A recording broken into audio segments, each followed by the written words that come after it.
in here are business students? Yeah, I figured just about all of you would be. And how many of you are getting close to doing your capstone? Okay. Well, when you get to that capstone, I hope you'll remember some of the advice that Jordan has to give today. He is a former business owner, an School of Business alum. He started a business with some friends when he finished his studies here. And so I hope he'll tell you about the challenges and rewards of starting his own business, managing it, and then selling it. So Jordan is the former owner of Rogue Biofuels. In the late summer of 2007, Jordan and a few classmates from SOU came together to form a biodiesel production company. Rogue Biofuels was incorporated in April of 2008 with 4 shareholders, and 3 of which were involved in the day-to-day operations. Operating Rogue Biofuels was very demanding, but Jordan and his wife Casey were able to make time for adventure, travel, and in 2013 took on a new challenge and had their first child. For the next couple of years, Jordan was able to work from home for the most part while he navigated his new role as a father. And over the years, changes in energy prices, government subsidies, and challenges with employees made for unique challenges, but kept things interesting in his life. After a joyous 2016 holiday season with family and friends, his wife Casey died unexpectedly, and Jordan's priorities shifted as he took on full-time parenting of 2 young children who are now 4 and 6. This didn't leave any time for managing Rogue Biofuels, so in 2017, the business was sold to a longtime industry peer. Jordan will share his experiences as the founder and owner of Rogue Biofuels. So come on up. Jordan, thank you for coming. Welcome. Thank you all for coming. As she said, I'm Jordan Beck. It's been a long time since I stood on the SOU campus. I was here from 2003 to 2007. I must admit I wasn't the most enthusiastic student. I enjoyed a number of the classes that I took here. I learned a ton, but I was without direction. In my family, it wasn't if you go to college, it was when you go to college. And in retrospect, I think that maybe a couple years of waiting before I did that might have been good. But here I am. I started Rogue Biofuels with a few, I don't know if it started as friends or acquaintances, but a few people I went to school with here. And I made some mistakes initially because I was so excited about the project. I'd always been interested in renewable energy and environmental concerns. And when I heard some friends were making fuel for their own vehicles, being a diesel driver myself, I just had to check that out. And as my senior year wrapped up, they started getting more involved in creating a business. And based on my business education background, they invited me to start brainstorming with them, really without the idea of me becoming a partner. I spent the next probably 4 months just playing. I had some savings and I managed to travel and I don't know, have a lot of adventure in those 4 months, and when they were coming to an end, I had no idea what I was going to do. Not where to look for a job or what I was interested in, and finally just sort of felt like I didn't have much keeping me from going back to my friends and saying, hey, how do I help? We initially planned on becoming a biodiesel production company. We made fuel on a small scale and just kept trying to figure out how we could have produce fuel in this region made out of feedstock from this area and actually make money. And what we figured out was on a small scale, there was no way to do that. So we shifted gears within 6 months or so and decided that what we would do is focus on collecting used cooking oil that could be cleaned up and then made into biodiesel rather than actually producing the fuel ourselves. There was already an established biodiesel production company up in Salem that we were able to pretty much immediately start a relationship with once we shifted gears out of and got away from the idea that we were going to produce fuel ourselves. The few things played into the fact that we were able to pick up customers with some rapid pace. One of which was that the long-standing company collecting used cooking oil in Southern Oregon had been repeatedly fined by the EPA and was finally shut down by the EPA for actually causing pollution and polluting groundwater of their neighbors around their facility for miles, actually. Restaurants were sort of left in the lurch. A company from up around Eugene stepped in and started providing the cooking oil collection service, which is sort of a mix between being the garbage man and being a recycling company. The material is tossed into a dumpster out back. That's gross, it stinks. It's not something everyone wants to do, for sure. We started with 55-gallon drums that we could buy at the metal recycling place out in White City, and quickly realized that that wasn't going to work. There were a number of moments when we thought, well, we just don't have the money to do this. And the thing that I would say stood out between all of us as partners is we weren't willing to let those moments end our idea. And we all took on various roles and educated ourselves, trained ourselves in things we had no idea we would ever have to learn how to do. My first major shift in that nature was teaching myself how to weld. And in the first 2 years of the business, I welded over 1.5 miles, which maybe is hard to put into terms, but an inch at a time.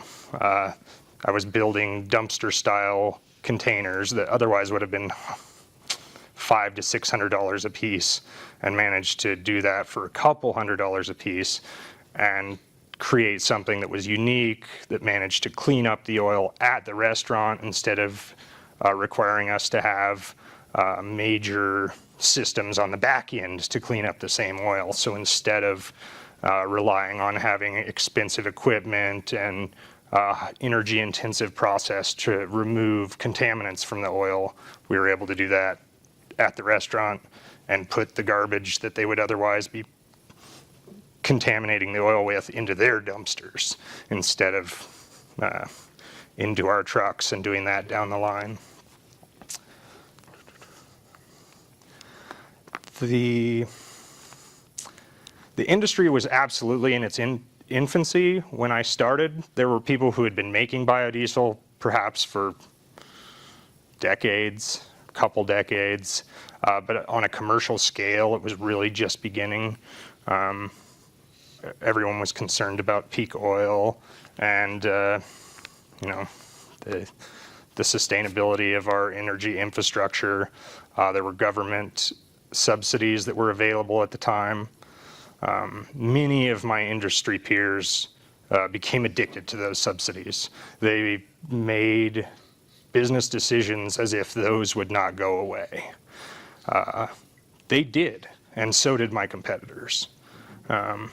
I was always skeptical of the subsidies. They were there, and they caused major swings in the value of the cooking oil that we were collecting and selling.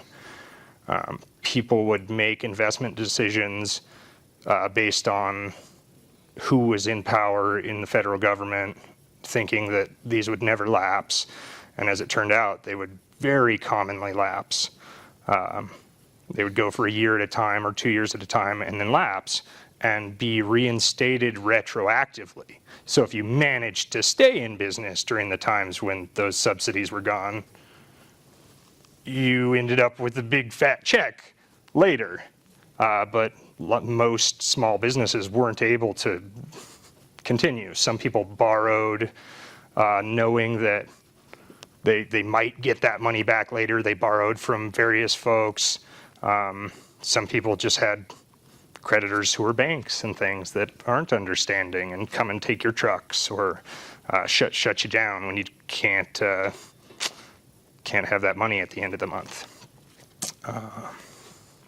The biodiesel industry is still around. Oregon is a leader in renewable fuels. They have, I feel like, been less in the spotlight, but everyone driving a diesel in Oregon is burning some biodiesel, whether they know it or not. Our industry peer that ended up buying the business did good work and lobbied to have the state of Oregon put their money where their mouth was and blend the fuel that is made here in Oregon into the state's diesel supply to reduce our demand for foreign fuels.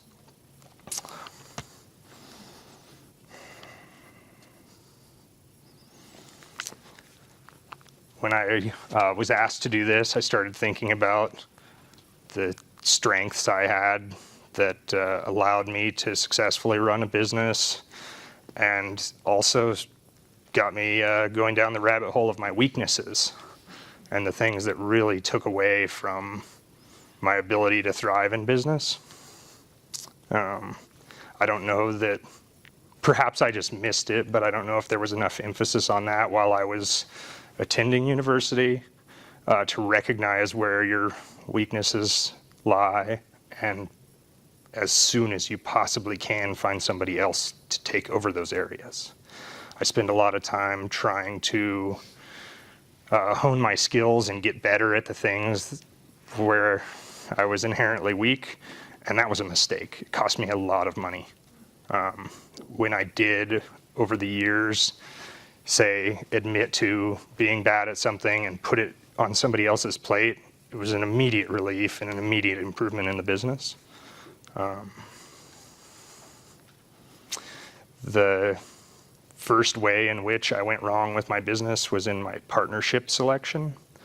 I couldn't ignore how great of an idea and how interested I was in renewable business in general and sustainable business in general. And so it made me look past problems with my partners right from the get-go. Specifically, one of them I had other business experience with prior and had told myself, I will never be in business with this person again. I will never stand in the same room as them again if I can help it. And I just kind of ignored it because the idea was so good. And it took about 1.5 years before I had the aha moment and thought about when I had told one of my other friends, like, this person is bad news and this person is someone to stay away from. At about the 1.5 year mark, one of my partners found himself in some legal trouble. He decided that he would go and take oil out of another company's container with our truck. He was cited by the Ashland police for doing so. And when confronted by the other partners about it, he had somewhat of an explanation. We also had a container at that restaurant, but the restaurant wasn't putting the oil in our container. They were putting it in their former company's container. But in the state of Oregon, there are laws on the books about recycling and about who owns that material once it goes into a container. And it is the company that owns the container, not the restaurant. The restaurant has given away their rights to that material as soon as they pour it in the recycling company's container. My partner told us that everything had been cleared up and that the misunderstanding was gone and he was sorry. And I decided to follow up with the Ashland police officer who had first contacted me about it. And he said, yeah, everything is cleared up as long as he comes to court. So got to have meetings with my other partners and knew what we had to do. but we didn't have systems in place that were particularly good for removing a partner. Our partnership agreement or corporate bylaws were something we had written. We didn't have money for an attorney, so we'd kind of hodgepodge something we found online, and it became high drama in a small community. Partner was forced out against his will, and was difficult time in my life, in my other partners' lives, and still to this day, I have a disgruntled former friend who won't let it go, despite the fact that he was the one in the wrong. And I try to be gentle to myself, but I bounce back fairly regularly that I knew better than to do business with someone who I knew to have questionable morals. The idea of a partnership is challenging. Getting to the point where you have real issues with one another or can't come to a consensus among partners is hard given normal circumstances. But when you start involving flat out lies, legal trouble, gets to the point where it can break and does break everything. That was a time when I would get up and go to work because I didn't know what else to do. I didn't have a plan for what to do for work, so I just kept going. I kept my head down. I tried not to let it consume me, and I just kept growing the business. It's something that I think made me a stronger person, helped me handle other stressors in my life down the road, but it doesn't seem to go away. Those kind of wrongs aren't something that you just brush off. I've been through a lot, but just starting with working with the right people is something I could have learned much more affordably, so to speak. Down the line, we developed better systems. We did pay attorneys with my other remaining partners to write up our corporate bylaws and to really get that stuff on paper so that there wouldn't be such struggles, wouldn't require mediation, wouldn't require the loss of sleep that we ended up with.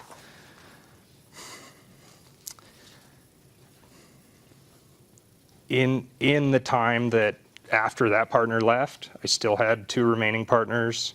We still had trouble making decisions. Sometimes we disagreed in ways that kept the company from moving forward. And sometimes we absolutely agreed and got to flow, but lots of time was spent trying to convince each other about why we should do things a different person's way, around the circle. And the greatest relief I experienced in the business was when I was able to buy out my final remaining partner, and all those decisions were mine. Even if I made a bad decision, I got to make decisions and I got to move forward. Sometimes they were very wrong, and sometimes it was just me getting to move and move freely. And when I created problems for myself, they were my problems. I didn't have somebody else hassling me about making a mistake. I got to be my own inner critic, and I got to move forward. Have any of you here started your own business in the past? No? What type of business? I opened a dispensary in 2016. Okay, very good. Here in the Valley? That's another industry in its infancy, huh? Yeah. But if it makes you feel better, I go to court December 10th because I'm getting sued by my ex-business partner. Hey, well, I know a thing or two about that. I was, my life has been very strange. When I was just finished with high school, I was hit by a truck on my bicycle. And I decided to write letters to the insurance company instead of get an attorney. And I managed to get myself a small amount of money. And when I came to SOU, I put a down payment on a house, a 5% down payment, and piggybacked off my parents' credit history to buy a house down the hill from the college here. And I had it in my head that I really wanted to buy a second house by the time I was 25. And about 5 days after my 25th birthday, I was thinking about how I hadn't met that goal, but how I had started a business. And I got a knock on the door, and I was served with papers. And instead of buying my second house, I was sued by the time I was 25. And it was based on my former business partner's actions against another company. I was sued by the other company. I spent 3.5 years going back and forth and paying attorneys and never coming to a place where the company who my partner had absolutely wronged would be willing to settle. Their goal was to put me out of business through litigation. What they didn't know is that part of their initial lawsuit used language that made it so my liability insurance company was paying for my attorney, or for the bulk of it. And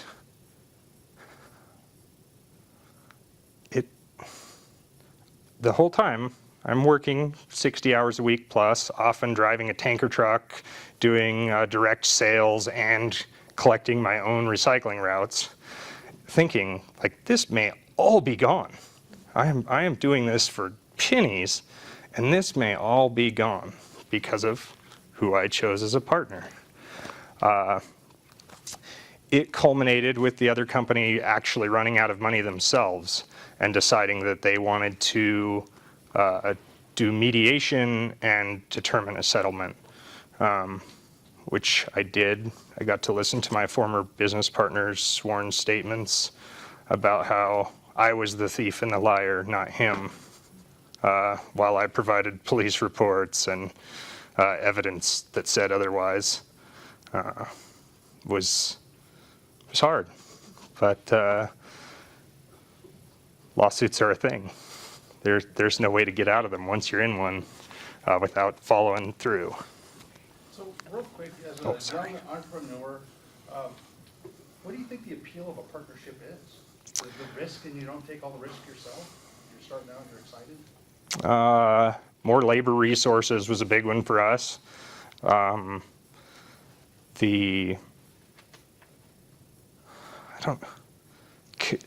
don't know if this is going to make sense, but contagiousness of our passions. We would sort of build on an idea or build on the next stage of the business, and it would like boil, and we would all find motivation, go our separate ways, and get things done. With the right foresight, you could find partners who whose strengths are your weaknesses. In some ways, my partnership worked that way. In some ways, it didn't. We were all relatively disorganized. None of us were very good at financial projections. So there were times when I think if I was like the type to actually have my ducks in a row and be able to plug things into spreadsheets and see what different prices meant for me and my business, I would have quit. And instead, I just kept my blinders on and kept going. There's a lot to be said about the right partner. That's for sure. So you, as a business student, you've been through the capstone. Yes. The business plan. Yep. In which you had to do financial projections. Oh yeah, I've done it. So any recommendations that you have for the students here who are going to be doing the same thing and may actually start their own business? How do they, any advice on what to write the capstone? How do they find their idea? My own capstone, I had a project I was interested in from the first time it was talked about, like what would have been the equivalent of my sophomore year because I transferred in here after a year somewhere else. And so I had an idea that I was able to kind of slowly work on throughout the years and hone in on a good plan. I never have even tried to execute the business plan I created in my capstone class, but I have used it to attract funding for my former business, just based on what I could put together. I think the hardest part is like finding something that you're generally or that you're legitimately interested in and have some passion about to do the planning for, because without that, I would say it's somewhat of a drag. But if it's something that you're even remotely considering, it becomes a lot more fun, a lot more real, and you're able to dig deeper than you would otherwise. And instead of just satisfying your requirements for your class, you're actually like digging in a way that is more like actually executing a business plan and a business. What business classes do you think were most important in your business experience? That might be a tough one. The last one I took was in 2012, which was, I don't know if it's sustainability leadership or leadership in sustainability, one of those. Yeah, sustainable leadership. I think. Okay, and I loved that. I felt like that was something that people in all forms of business could put to use. I do believe that we have a environmental problem that people in this room probably are going to have something to do with helping fix or at least slow down. Yeah, I think the classes that discussed ways in which you can give back were a big deal to me, and marketing. My business ended up with a recognizable yet simple logo, and that allowed us to move as if we were a company that we were not. I would say all the time, perception is reality. I once had an experience with one of my sales guys while I was out on route driving a big 4,000-gallon tanker truck, and I was pumping grease behind a restaurant, which most business owners wouldn't find themselves doing.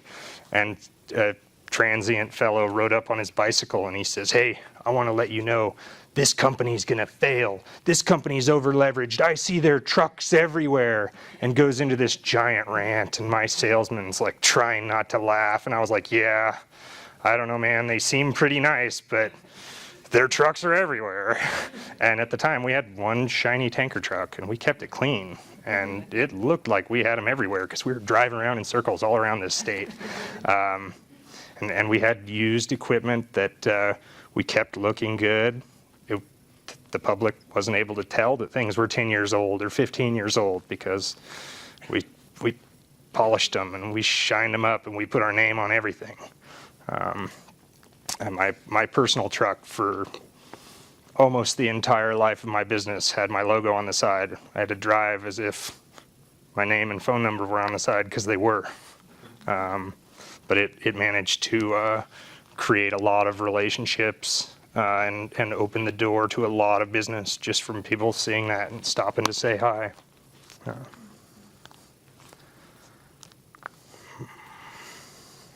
Anybody have any questions you want to ask Jordan? Come on, you guys can think of something. There's one back there, Jordan. Oh. I might have misheard, but did you say that you had basically bought out all of the other partners? Yeah. One left at about a year and a half. Probably 9 months later, my other partner inherited a small amount of money. or one of my other day-to-day operating partner inherited a small amount of money. We'd just been served papers for lawsuit, things, the government subsidy that had greatly increased our chances of survival was gone, and he decided that he wanted to leave. He didn't want to deal with it anymore. Was it their choice to leave, or was it kind of you? No, it was his choice. It was absolutely, and he thought that I was going to be very hurt and let down, and I was thrilled. And I didn't. Oh, I have. He and I are actually very good friends. But at the time, he felt like he was doing me a disservice. I was frightened because I was just about to get married, and I thought that my workload was going to change a ton. What I found out was that he was really good at what he was doing, but there was a lot of time that he was spending not being effective. So it took me about 5 hours a week to do his job. Which was pretty frightening to go from thinking I was adding like a full-time job to my plate.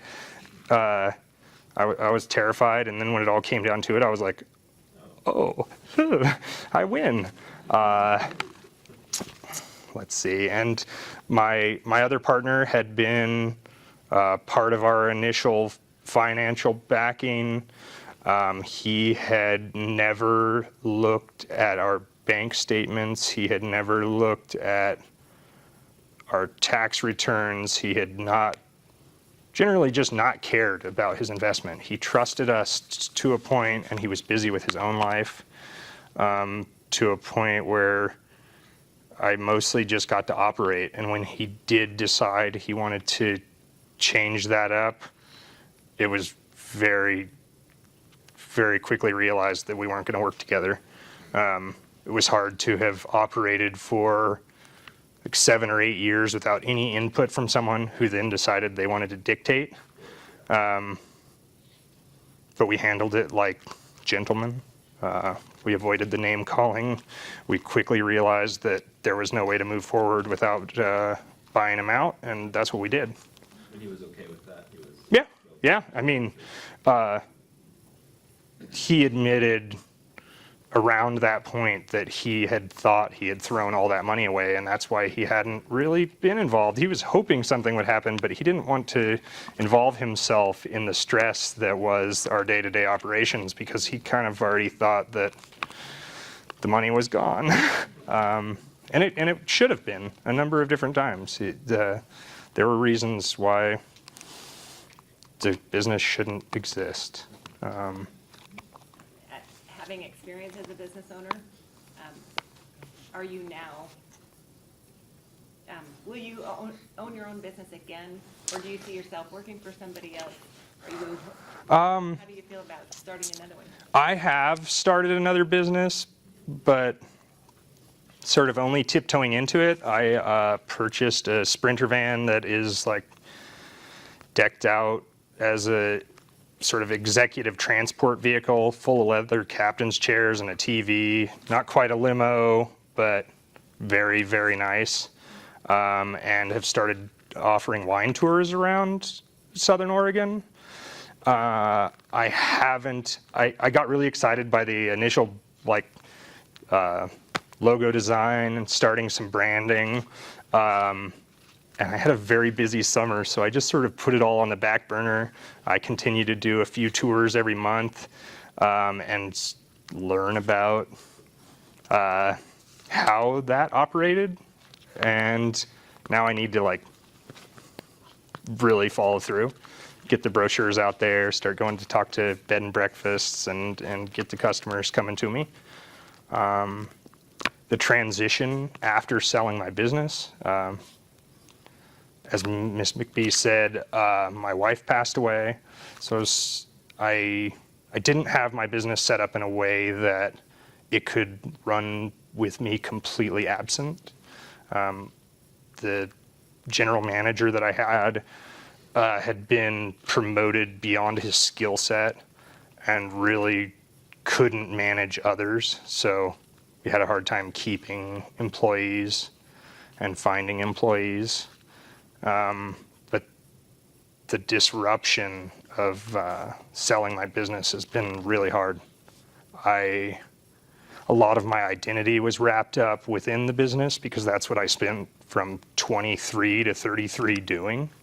I did miss out on a lot of the shenanigans and travel and things that my peers were doing right after college because I was on call. My phone could ring literally any time of day and I would have to get up and go somewhere. I would often leave Southern Oregon at 2 or 3 in the morning when a casino called because their oil was full, and if you don't come get it right now, you're fired. And they were high volume accounts. So like navigating the life after selling my business is a current challenge. I knew that it would be. I called actually 2 other friends who had successfully sold businesses and who were, one was about a year and the other one was a year and a half into life after their business, and both of them said that prepare to be depressed. This is going to hurt. You have people who rely on you, people whose families you feed, that feels good. There are things about it that are going to be really nice, and there are things about it that are going to be really disruptive. There were about 700 customers that had my personal phone number. Some days I would get 100 voicemails, and I would be on a phone call and get 3 voicemails while I was on the phone call, and I'd feel like I was drowning. And after selling my business, I sold my phone number with my business, and it just never rang. And it's like, I don't know what I'm here for. It was different. I personally thrived on the chaos of managing something like that.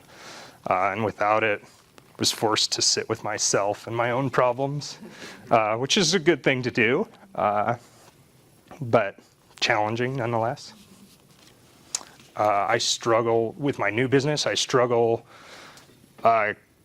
wondering whether or not the passion for my former business came right away, or if that was something that built, and if that was a product of just being youthful. And so it's hard to figure out what to do next. Not to say I'm not without ideas. It's the executing them that's the challenging part.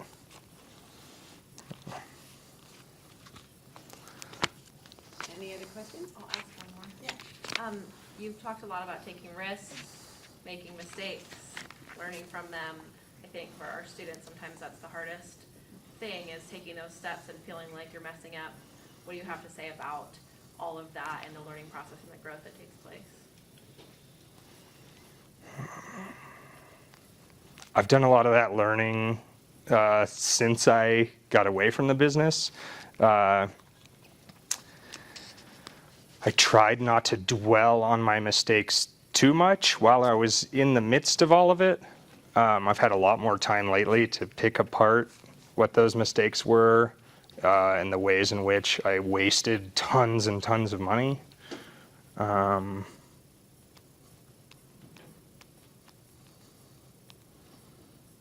Do you have any regrets about taking the risk? No, not at all. It was, like I say, I think I thrive on that kind of stress a little bit. Sure, never going to get anywhere by not taking risks, I feel like. Calculated risk is a pretty big deal. I took some risks that were not so calculated also. Sometimes they just happen to work. I've had a lot of luck, some of it really bad, and a lot of it really good. Not being afraid to, when I was a kid, my dad would always tell me the worst thing somebody can say is no, and taught me to not be afraid to ask people for jobs, ask people for work, try to make deals with people, whatever. And that's that's paid off in a big way.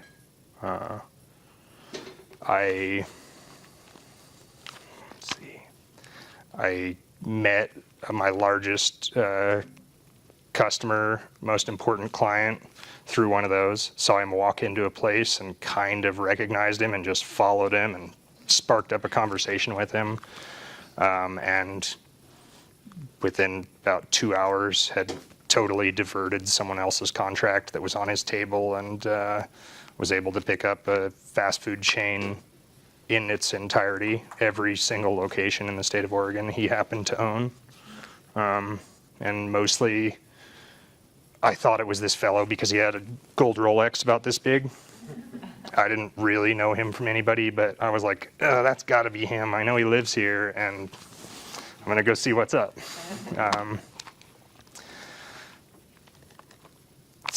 There's something to say about avoiding self-limiting behavior with the access to information that we all have these days based on having a computer in our pockets. You can learn to do an awful lot of things. And I grew up around a lot of people who had the you can't do this, you can't do that, I don't know how to do this attitude. And that's something we all ought to leave behind. Because the information's out there. If you can learn to sort through what is good and bad information, you can learn a lot just from the good old internet. I taught myself how to do all kinds of things that I didn't have much interest in, but were really expensive and I couldn't figure out how to pay someone to do them, so I learned how to do them myself. That served me very well. One quick, when you look back on your time, what is the thing that makes you most happy? That I managed to live well while I was building my business. I worked ridiculous hours. I commonly referred to it as binge work. There were times when I would work 10 days straight, and I mean like straight.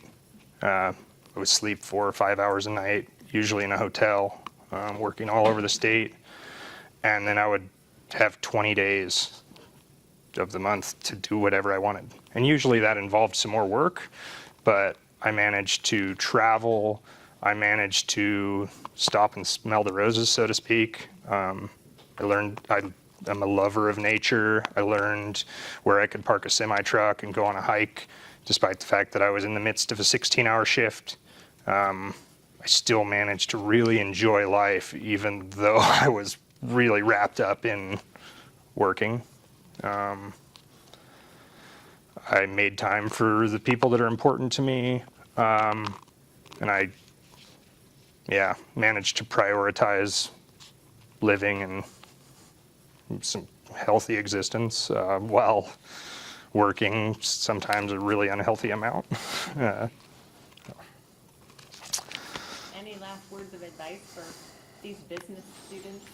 I mean, it sort of falls back to that question, I guess, which is about stress management. Especially living on the road, diet and exercise, at least for myself, played a major role in my success. Managing to find a way to fuel yourself with something decent and keep your body moving. Managed to keep my energy level up at sometimes superhuman levels.